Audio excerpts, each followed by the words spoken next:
Hello students, I am Dr. Kalpit Ganesh Mhatre, Assistant Professor in Botany at Arts, Commerce and Science College, Lanza. First of all, I would like to welcome you all for showing interest to learn English and for taking admission to this free of cost certificate in spoken English at pre-intermediate level. So, I welcome you all on behalf of my Arts, Commerce and Science College, Lanza. In this presentation, I am going to show you different tips which will help you to learn English in a better way. So, let's proceed with my presentation, tips to learn English. Now, watch this picture carefully. In this picture, one lady is there with laptop and she is learning English. I will zoom the picture and you will see four aspects of English language. First one is speaking, second one is writing, third one is reading, and fourth one is listening.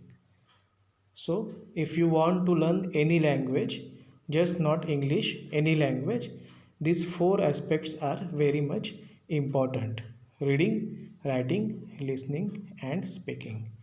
And to improve your ability of English speaking, I am going to give you simple tips in this presentation. The tips are very easy and simple. You can use those tips to improve your English experience or English learning experience in a better way. So let's start with tips to learn English. First and the most important tip is buy a monolingual dictionary for beginners because it will help you to keep thinking in English and avoid comparisons between English and your first language. I know that you all are here to learn English or to speak English. So, in my presentation, I will use English as well as Marathi language also. So, the first tip is buy a monolingual dictionary. Monolingual dictionary म्हणजे एका भाषेचीच dictionary जी तुम्हाला English शिकायला मदत करणारी अशी dictionary आपल्याकडे असणं सगळ्यात महत्त्वाचं आहे. मोनोलिंग्युअल म्हणजे इंग्लिश टू इंग्लिश डिक्शनरी. आपल्याकडे डिक्शनरी सगळ्यांकडे असते, पण ती कशी असते? शब्द त्याच्यामध्ये इंग्लिशमध्ये असणार आहे आणि आपण त्याचं मिनिंग बघणार आहोत. जो अर्थ असेल तो कसा असेल? मराठीमधला असणार आहे. अशा डिक्शनरीला म्हणतात बायलिंग्युअल डिक्शनरी. म्हणजे एका भाषेमध्ये शब्द असेल आणि त्याचा अर्थ दुसऱ्या भाषेमध्ये असणार आहे. For example English Marathi dictionary जी आपल्या सगळ्यांकडे असते. पण आपल्याला जर नीट इंग्लिश शिकायचं असेल तर त्या डिक्शनरीच्या ऐवजी आपण कोणती डिक्शनरी वापरायला पाहिजे? Monolingual dictionary. So the first and most important tip to learn English is buy a monolingual dictionary, and that dictionary is for beginners because this dictionary will help you to keep thinking in English and it will also avoid comparisons between English and your first language. जर आपल्याला dictionary available होत नसेल किंवा बऱ्याच वेळेला dictionary उघडायची, शब्द alphabetical शोधायचा कंटाळा येतो ना, आपल्याला आळस वाटतो. आणि आता तर सध्या डिजिटलचा जमाना आहे, त्यामुळे आपण काय करू शकतो? डिजिटल डिक्शनरीसुद्धा प्ले स्टोअरमधून डाउनलोड करू शकतो, ज्याच्यामध्ये तुम्हाला डायरेक्टली शब्द टाईप करायचा आहे आणि त्याची इन्फॉर्मेशन तुम्हाला मिळेल. आणखीन एक छानपैकी ॲप आहे वर्ड वेब नावाचं, ते सुद्धा आपण इन्स्टॉल करू शकतो. त्या ॲपविषयी डिटेल्स इन्फॉर्मेशन जे असणार आहे ती मी माझ्या नेक्स्ट व्हिडिओ लेक्चरमध्ये तुम्हाला नक्कीच देईन. So the most important and first tip is students should have monolingual dictionary. Students should have different types of digital dictionary apps on their mobile phone, or they should have Word Web app installed. Second tip is don't be afraid to make mistakes when speaking in English. Be confident. Making mistakes is the best way to learn new things. Above all, if you have people that can correct them. सगळ्यात महत्त्वाची गोष्ट English शिकताना किंवा बोलताना काय असणार आहे? चुका करायला अजिबात घाबरू नका. चुका करणं हा एखादी भाषा शिकण्यासाठी किंवा कुठचीही गोष्ट शिकण्यासाठी सगळ्यात महत्त्वाचा मार्ग आहे. जितक्या तुमच्या चुका होतील तेवढ्या तुम्ही सुधारण्याचा प्रयत्न कराल. फक्त एक मात्र नक्की आहे, तुमच्या चुका सांगण्यासाठी तुम्हाला कोणीतरी गाईड करणारा व्यक्ती आवश्यक असायला हवा आहे तुमच्यासोबत. So don't be afraid to make mistakes.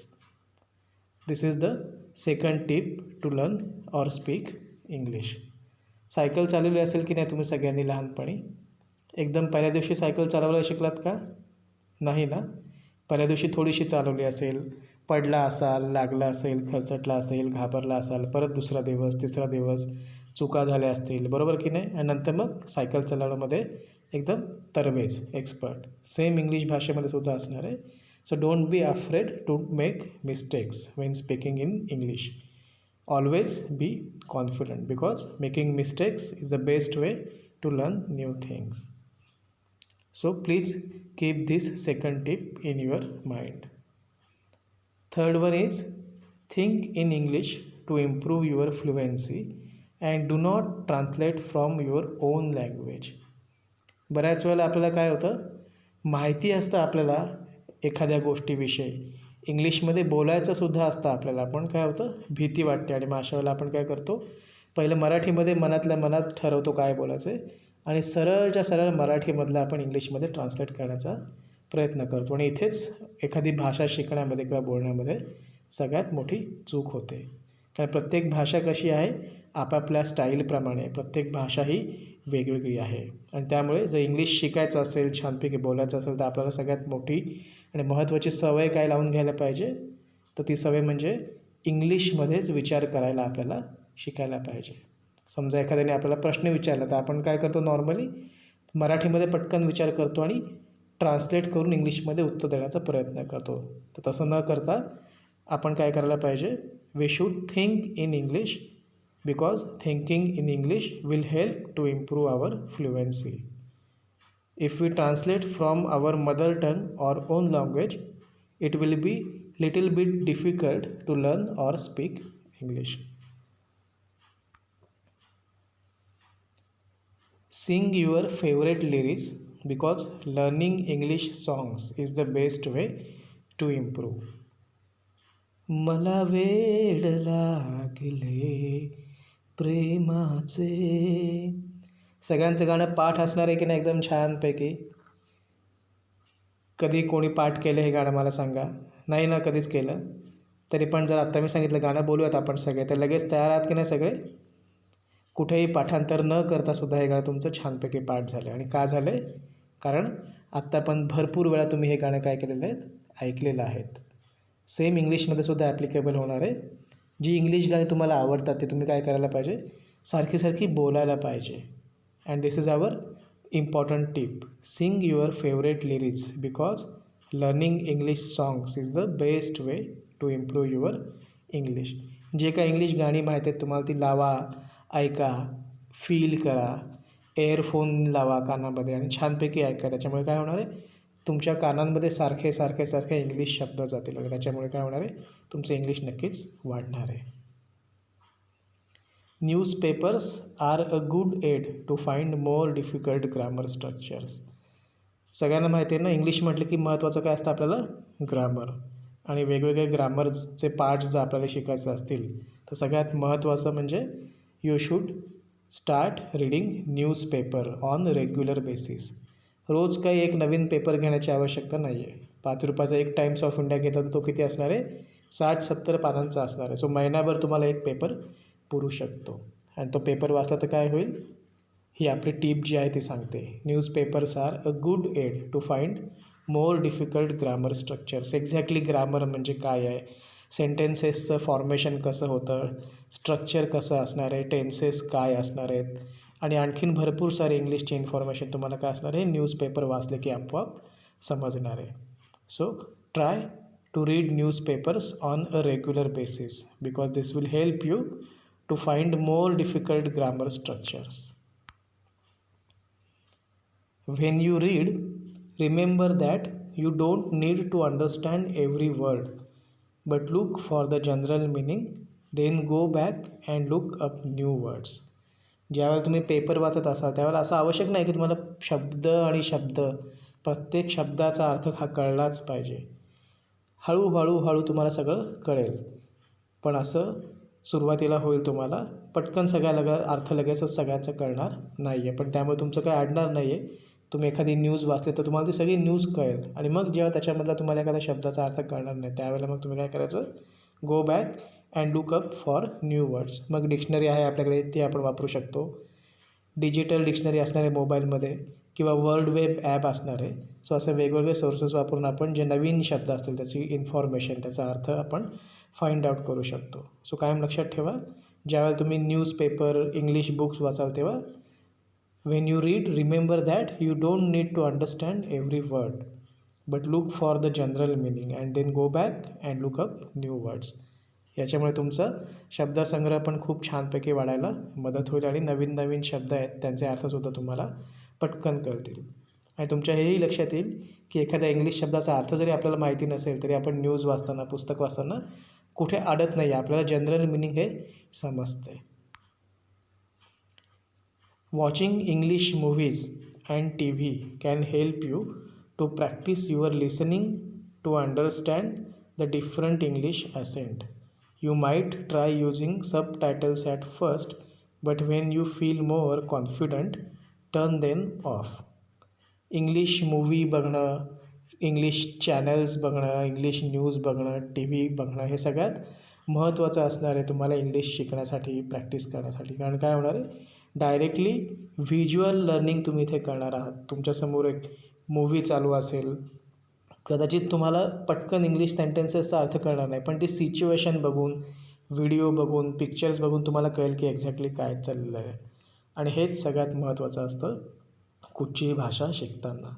सुरुवातीला तुम्ही काय करू शकता, you might try using subtitles at first, but when you feel more confident turn them off. जेव्हा सुरुवातीला तुम्ही इंग्लिश पिक्चर बघाल त्यावेळेला सबटायटल्स असलेल्या पिक्चर्स वगैरे तुम्ही बघू शकता. सबटायटल्स म्हणजे काय, डायलॉग्स बोलत असतील आणि जे बोलतात डायलॉग्स ते खालती टायपिंग करून येत असतील, त्याला आपण म्हणतो सबटायटल्स. आणि मग तुम्ही सबटायटल्ससोबत प्रोनाऊन्सिएशन मॅच करू शकता आणि हळूहळू तुमचं इम्प्रूव्ह करू शकता.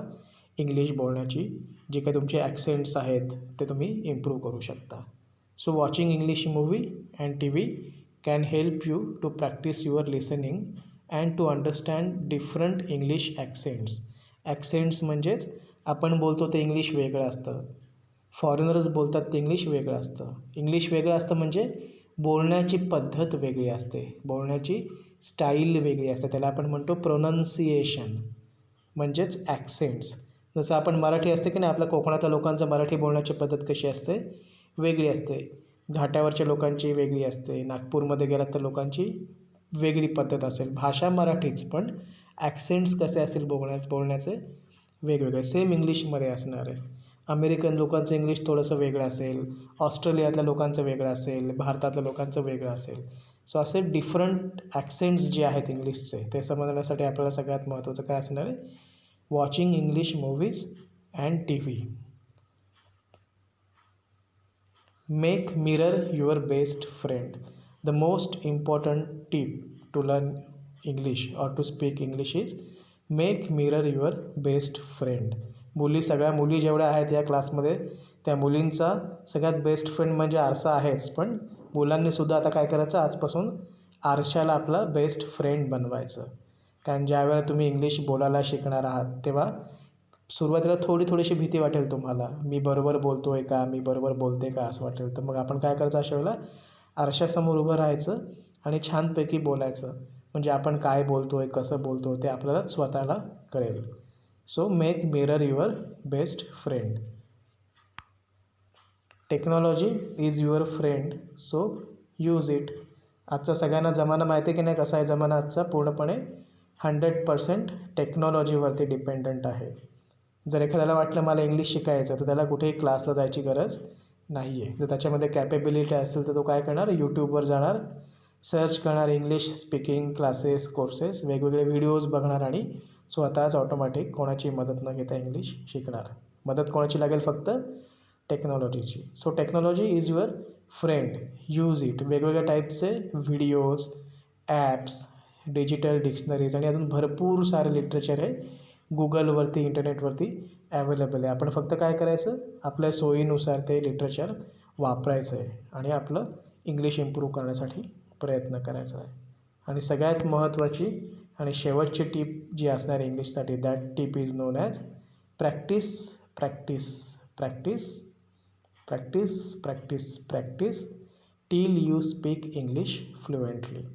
जसं आपल्याला सायकल चालवायची असेल, कार चालवायची असेल, तर आपण काय करतो, पहिल्या दिवशी स्टेअरिंग घेणार, गेअर टाकणार, पहिला गेअर, 2-3 दिवसानंतर दुसरा गेअर, थोडंसं घाबरायला होतं, मग 8-10 दिवस दुसराच गेअर, मग थर्ड गेअर, मग फोर्थ गेअर, महिना 2 महिना प्रॅक्टिस आणि मगच आपण काय होणार आहोत, गाडी चालवण्यामध्ये किंवा सायकल शिकण्यामध्ये एक्सपर्ट होणार आहोत.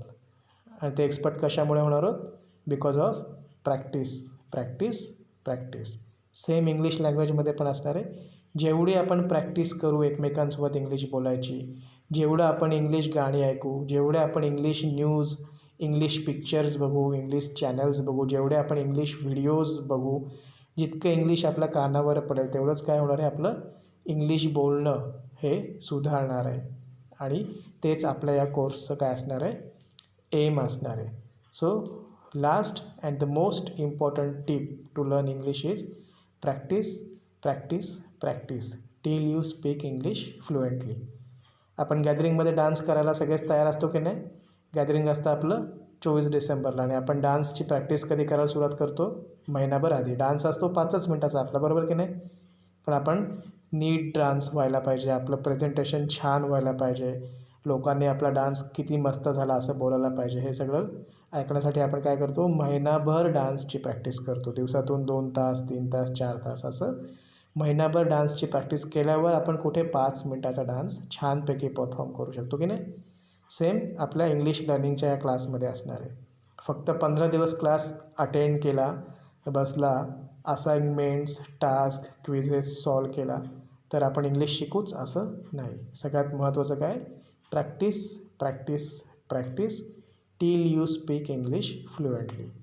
चुका होतील, घाबरायचं नाही, मी आहे इथे.